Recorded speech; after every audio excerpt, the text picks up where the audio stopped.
সবাইকে নমস্কার। তো এগ্রিরাজীব চ্যানেলে আপনাদেরকে স্বাগতম। আজকে আমরা দেখব যে গোলমরিচের চারা আমরা কেমন করে করতে পারি। আমরা বাড়ির মধ্যে যদি একটা দুটা গাছ থাকে গোলমরিচের, ওটার থেকে আরও অনেক চারা কেমন করে করতে পারি, করে আমরা নিজের ঘরেও লাগাতে পারি আর এটাকে আমরা বিক্রিও করতে পারবো। তো চলেন আজকে দেখি আমরা কেমন করে আমরা গোলমরিচের চারা বাড়ির মধ্যে করতে পারবো। তো প্রথমত আমরা যে কোনো মাটি আপনারা একটু বালুর মতন মাটিটি নেবেন, তাহলে আপনাদের রুটিং ভালো হবে, শিকড়টি ভালো করে আসবে। আপনারা দেখতে পারেন আমরা মাটিগুলোকে চালনি করে নিচ্ছি যেন বড় পাথর এসব না থাকে।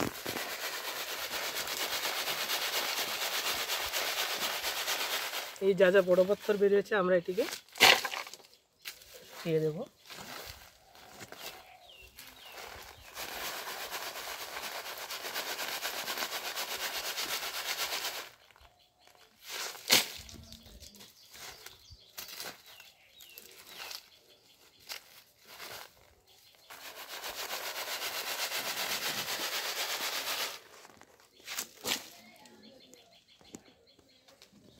আমাদের মাটি রেডি হয়ে গেছে।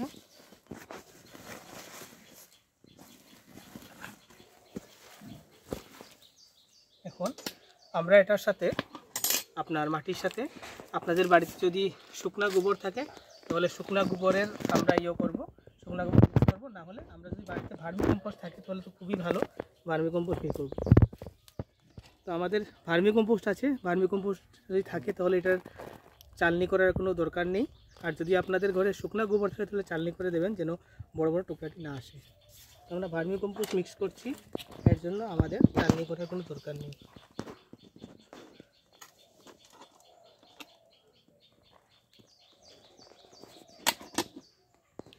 দেখবেন মাটি গোবরের জন্য কোনো প্লাস্টিকেরও না থাকে।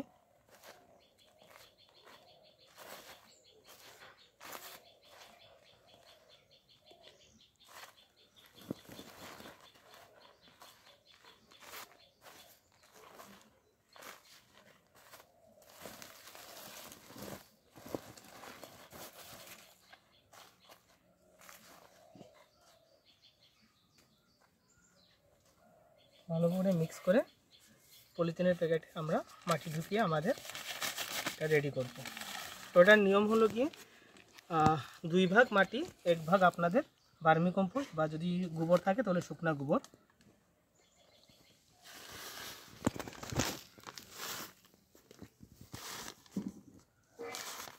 এটি ব্ল্যাক পলিথিন প্যাকেট, এই সব প্যাকেটে আপনার চারাগুলো খুব ভালো হয়।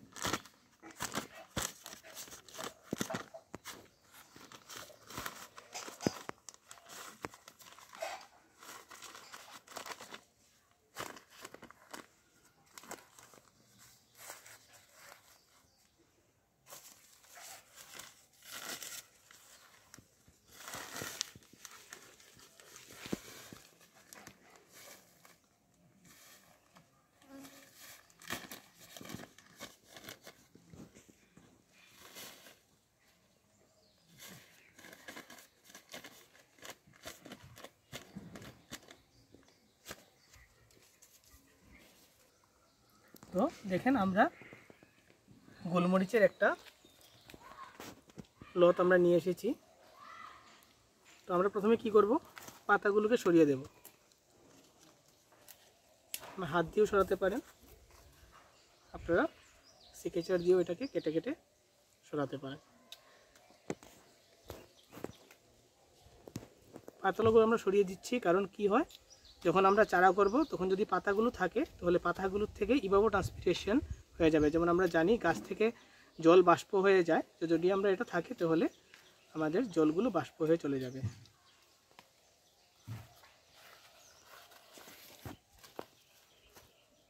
এরপর আপনারা দেখতে পারেন এখানে একটা নোড আছে। তো একটা নোডে একটা গাছ হবে আমাদের। তো আমরা যখনই কাটবো তখন আমরা এই দেখেন এই একটা নোড আছে আমার, আমি নোডের উপরে কাটছি।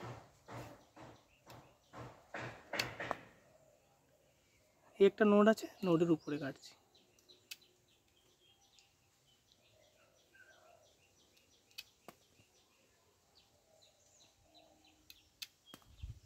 এটিকে কাটার পর আপনারা বেশি সময় এটিকে রাখবেন না। যদি আপনারা পরে করার চেষ্টা করেন তাহলে কী হবে, এটি শুকিয়ে যাবে। এর জন্য সাথে সাথেই এই কাজটাকে শেষ করে নেবেন।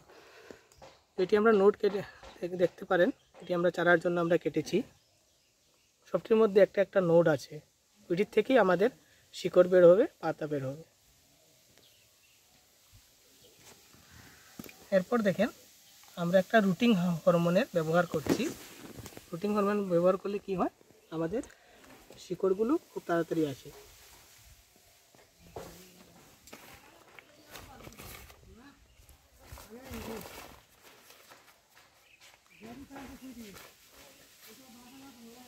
এরকম করে আপনারা এই দেখেন আমরা কাটিংটিকে করেছি, একটু স্ল্যান্ট কাটিং করবেন, তাহলে কি হয় আপনার সারফেস এরিয়াটা বড় হয়ে যাবে। স্ল্যান্ট কাটিং করে রুটিং হরমোনটা এরকম লাগিয়ে এরপরে আপনারা এরকম লাগিয়ে দেন। সবসময় মনে রাখবেন যেটা আমরা উপরের পার্টটা যে আছে ওইটা উপর দিকে দিয়ে লাগাতে লাগবে, নাহলে আপনাদের চারাটা নষ্ট হয়ে যাবে।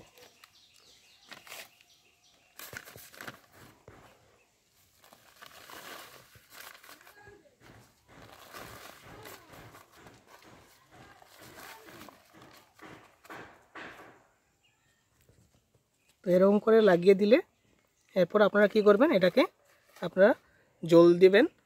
এটা আপনারা সপ্তাহের মধ্যে 2 বার করে জল দিলে হবে। আপনারা দেখবেন কি আপনার মাটিটি কি শুকিয়ে গেছে না ভিজা আছে। যদি ভিজা থাকে তাহলে জল দিতে লাগবে না, এটি খেয়াল করে করে জল দেবেন।